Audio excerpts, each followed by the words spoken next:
Ce sont deux artistes qui se connaissent, mais ce n'était pas la raison principale. En fait, la thématique sur laquelle chacune travaille est assez proche, dans le sens où Théodora travaille surtout sur le thème du temps, de la temporalité, donc quelque chose qui est quand même invisible, quelque chose qui est philosophique.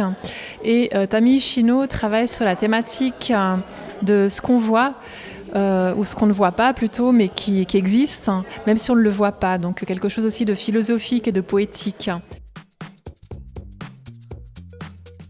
L'univers de Théodora est lié au temps, à la temporalité, au temps qui passe, avec des formes qui reviennent, comme la forme de l'infini par exemple, l'utilisation de la coquille d'œuf, donc l'œuf étant aussi symboliquement assez lié au temps, à l'éternité, au cycle, l'utilisation assez récurrente d'œuvres qu'elle a déjà présentées à d'autres expositions, et qu'elle retransforme et qu'elle représente d'une autre manière, donc avec une continuité dans le temps. Maintenant, le travail de Tamii Ishino, c'est un travail donc, qui est lié à ce qui est invisible pour les yeux, et à travers un vocabulaire d'éléments qui sont chaque fois isolés sur la toile, elle recrée un langage personnel, comme des petits poèmes qu'on peut se rapproprier. En fait, on peut se raconter ses propres histoires à travers ça.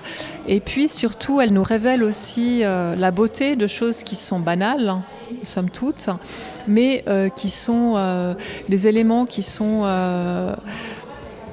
ont une beauté intrinsèque, mais qu'on ne voit pas nécessairement du premier abord. Donc ça peut être la girouette, ça peut être l'épi de blé, ça peut être un ciel étoilé qu'elle nous présente sous forme de fragments. Ça peut être un disque qui rappelle celui qu'on a mis dans l'espace en 78 avec les informations sur l'être humain et sur lequel elle a reproduit des dessins faits par un enfant aveugle.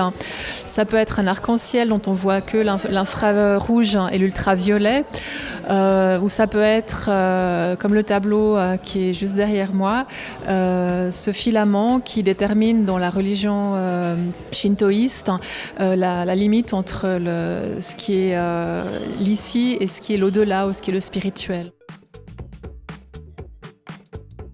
Théodora utilise des éléments qui sont liés à sa formation première, en fait, parce qu'elle est designer de bijoux à la base. Donc ce sont des perles, ce sont des rubans, des fils, mais elle utilise aussi la coquille d'œuf en tant que coquille d'œuf, le papier de soie.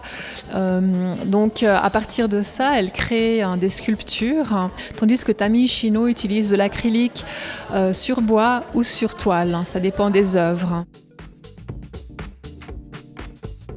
Moi, j'aime particulièrement le tableau Aodake de Tamii Ishino, que je trouve qui résume bien tout son parcours. Et puis, dans les œuvres de Théodora, moi, j'aime énormément la fontaine de perles, qui justement reprend l'installation qu'elle avait faite à Alnor il y a 1 an et demi, et qui est justement ce jaillissement de perles et qui résume assez bien son travail également.